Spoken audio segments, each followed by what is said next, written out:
પ્રસંગ આવે છે ને કે શ્રી ગુસાઈજીના જ્યેષ્ઠ કુમાર શ્રી ગિરધરજી અને તૃતીય શ્રી બાલકૃષ્ણલાલજી, એમને મનમાં એકવાર સંશય થયો કે સૂરદાસજીને નેત્ર નથી અને છતાં પણ જે દિવસે શ્રીજી બાવાએ જેવા વસ્ત્ર શૃંગાર ધર્યા હોય એવા સ્વરૂપનું આબેહૂબ વર્ણન કરે, એ લીલાનું પદ ગાય.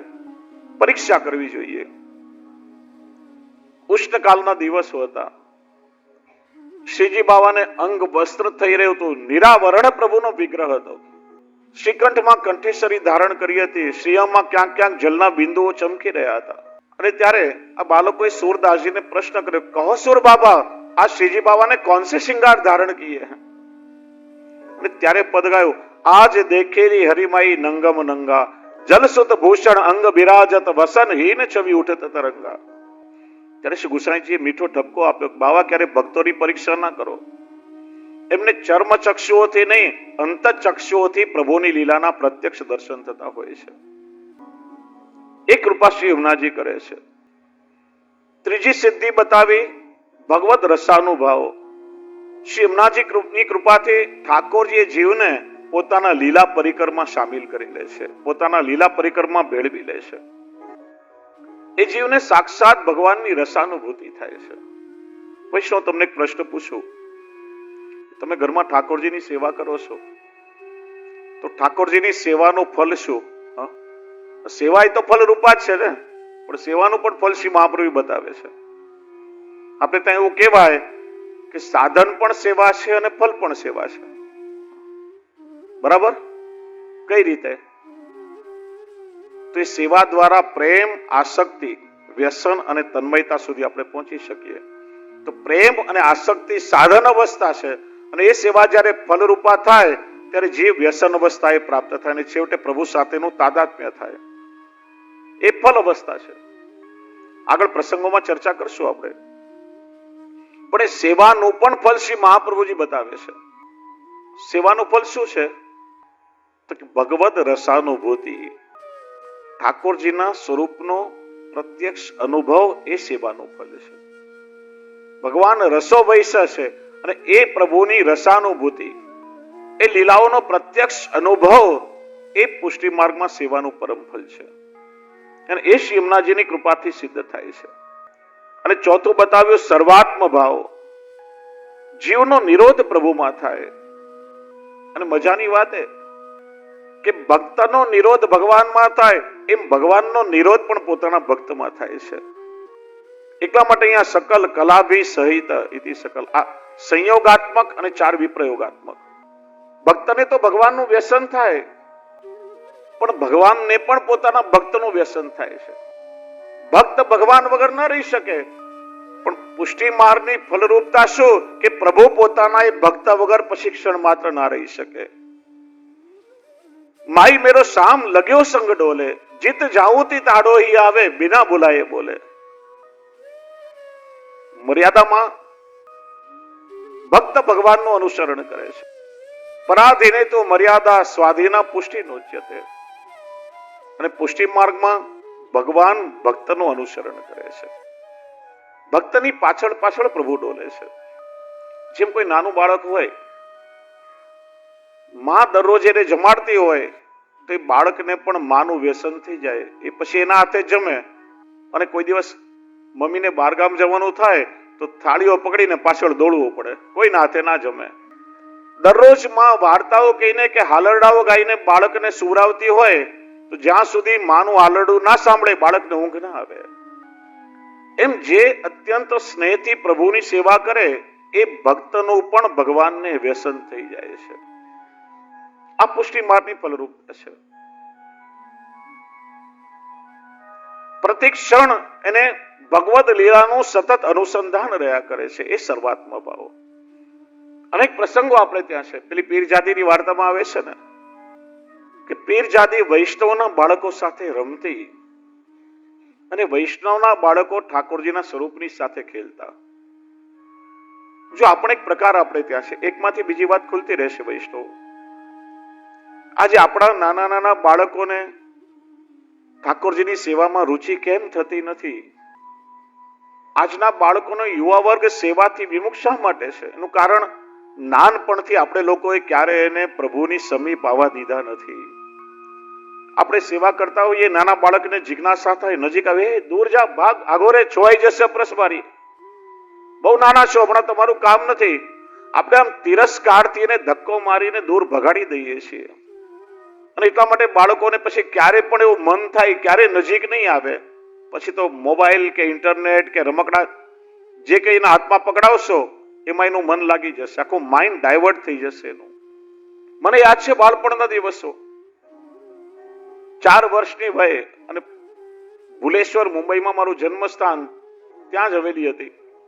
મારા તાજચરણ પ્રાતસ્મરણીય નિત્ય લીલાશ્રી પુરુષોત્તમલાલજી મહારાજશ્રી, દાદાશ્રીના નામથી આખું વિશ્વ એમને ઓળખે. અને આપનો સેવાનો ક્રમ અને સાથે જપાટનો ક્રમ પણ હતી. સવારે 4 વાગે અપરસમાં સ્નાન કરી અને સંધ્યાવંદન જપાટમાં બિરાજે. હું નાનો હતો ત્યારે બેઠકમાં ત્યાં સિંહાસન પર ઊંઘી જતો. તો સવારે આંખ ખુલે તો દાદાશ્રી જપ કોઠામાં જપાટમાં બિરાજતા હોય તો ઊંઘમાંથી ઉઠીને સીધો જઈને એમના ખોળામાં બેસી જવું. આપશ્રી કઈ ના બોલે. બીજી વાર ચૂપચાપ જઈને અપરસમાં સ્નાન કરી લે. 2-4 વાર એવું થયું તો આપના ખવાસ સાથે था राधेश्याम बाबूजी खिंचाया एक बार के बाबा घड़ी घड़ी आप ताजी की अपरस छुआ दो, दूसरी बार उनको स्नान करना पड़े. दादाश्री आका के बाबा को कछु मत कहियो, अरे जाको भाग्य होए पोता वाके गोद में खेले, मैं तो दूसरी बार स्नान कर लूंगा. का भयो? तो विचारो કે એ સમયે તિરસ્કારથી જો દૂર કાઢી મૂક્યા હોય તો ક્યારે પણ પાસે જવાનું મન ના થાય. પછી આપણે આપણા બાળકો સાથે એવું જ કરી રહ્યા છીએ. એટલા માટે આ જૂની પદ્ધતિને મને યાદ છે, એ સમયે મેળા પરથી ઝાંપીજી પધરાવી અને સુંદર મદન મોહનજી સ્વામીજીનું સ્વરૂપ આપે મને પધરાવે, લો બાવા અમની સાથે ખેલજો. આજે પણ એ સ્વરૂપ મારે માથે બિરાજે છે. અને નિત્ય એમની સાથે ખેલતા ખેલતા એ રુચિ ઠાકોરજીમાં થઈ. અમારા લાલન અનુગ્રહ કુમારજી 3 વર્ષના હતા. દાદાજીએ નાનું દ્વારકાધીશજીનું સ્વરૂપ અને લાલનનું સ્વરૂપ પધરાવી આપ્યું.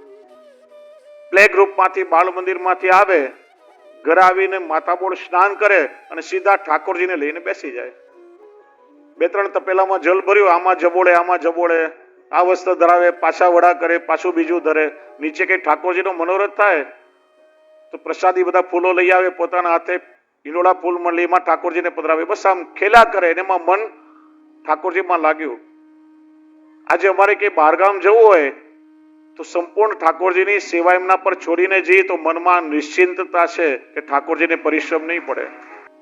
એમ આપણે તો એક પદ્ધતિ હતી કે જે વૈષ્ણવને માથે ભગવત સેવા બિરાજતી હોય એ બાળકોને ખેલવાનું સ્વરૂપ પધરાવી આપે, જે પુષ્ટાવેલું ના હોય. બાળકો ઠાકોરજીની સાથે રમે, ખેલે અને એ રમત રમતમાં મન પ્રભુમાં એનું લાગેલું રહે. પ્રભુથી દૂર એનું મન ના ફંટાય.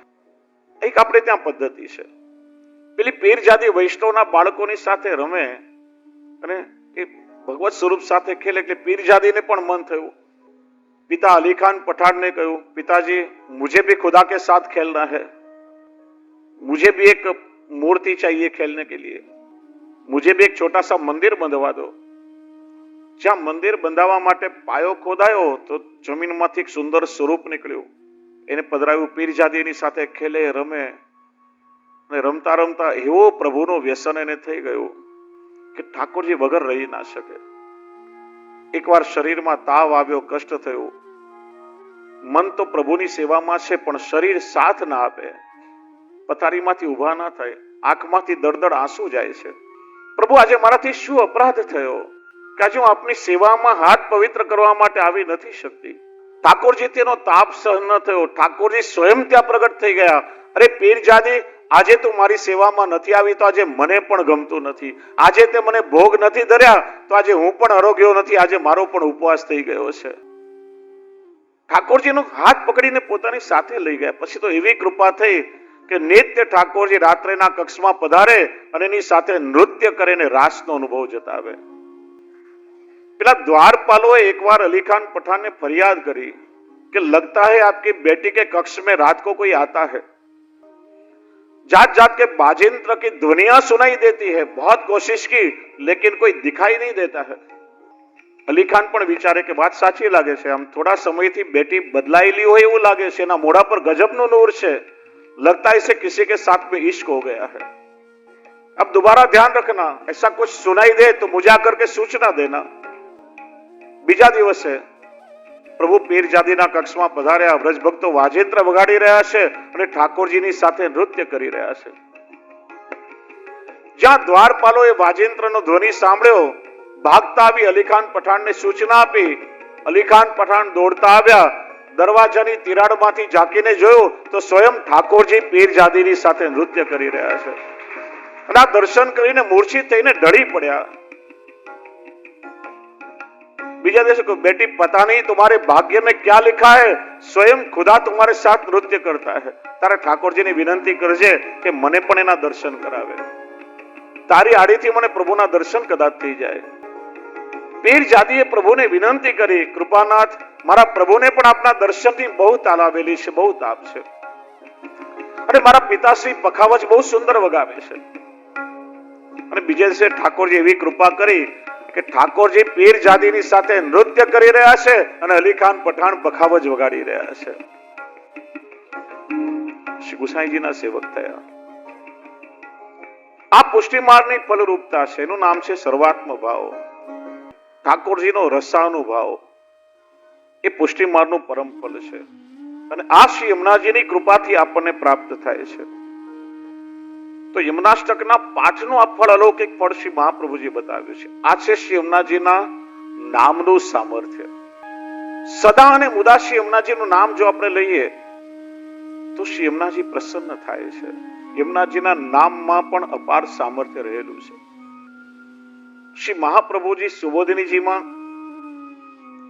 નામ સેવાને સ્વરૂપ સેવાનું દ્વાર બતાવે છે। रूप नाम विभेदेन जगत क्रीडती होयत, प्रभु बे स्वरूपे जगतમાં લીલા કરે છે, પોતાના પ્રગટ સ્વરૂપ દ્વારા અને પોતાના નામ દ્વારા।